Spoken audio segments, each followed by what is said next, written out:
Just a quick update on one of our stocks in our model portfolio, and a stock that I'm pretty high on these days. You may have heard of it. It's called Apple. They make these little iPhones and these iPods and iPads and other things with I in front of them.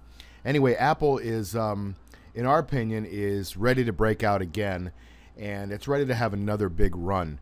And we think they're doing things right. Steve Jobs died a couple years ago, and now Tim Cook has righted the ship. They've had a lot of rollouts now. This new iPad Air is lighter than ever, and it's a really good product, it looks like.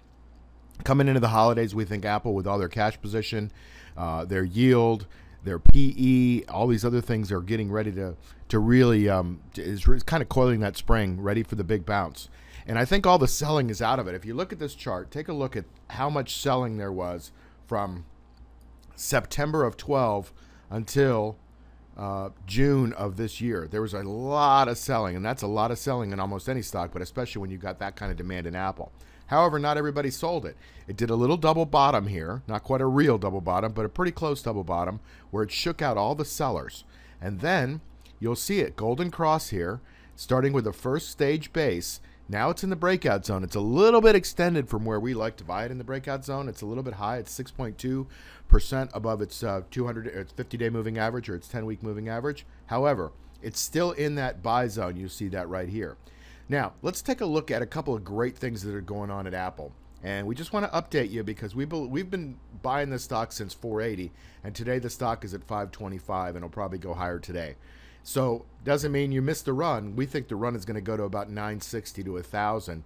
With this correction, this coiled spring, we think an ABCD pattern takes it up to that. But you could see some of our other videos on why we think Apple's going to 1,000.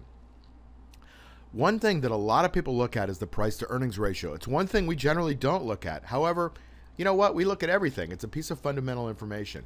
The price to earnings ratio on Apple today is 13. Now look at their historical price to earnings ratio, 10 to 21. So it's trading at the bottom end of that range. And when you think about the S&P 500, it's trading almost at 20 price to earnings ratio. So Apple is quite underpriced if you look at a PE multiple based on what's going on in the general market.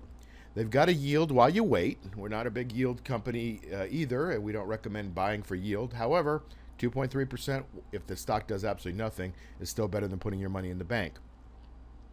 And the up-down value ratio is there's 20% more buying than selling right now. So that is looking like it's starting to come into the stock.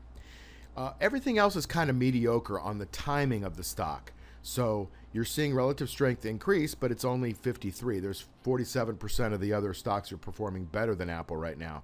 But it's in that sweet spot. We're coming into the holidays.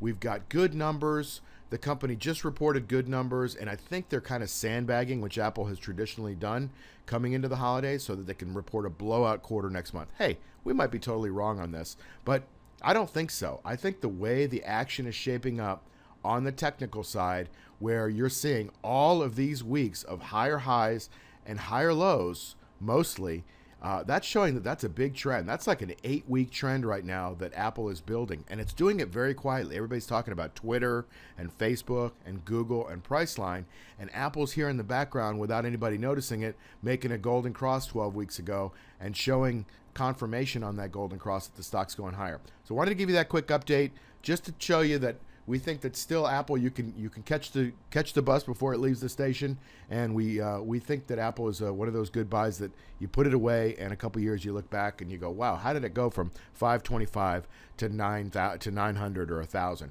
So keep an eye on Apple.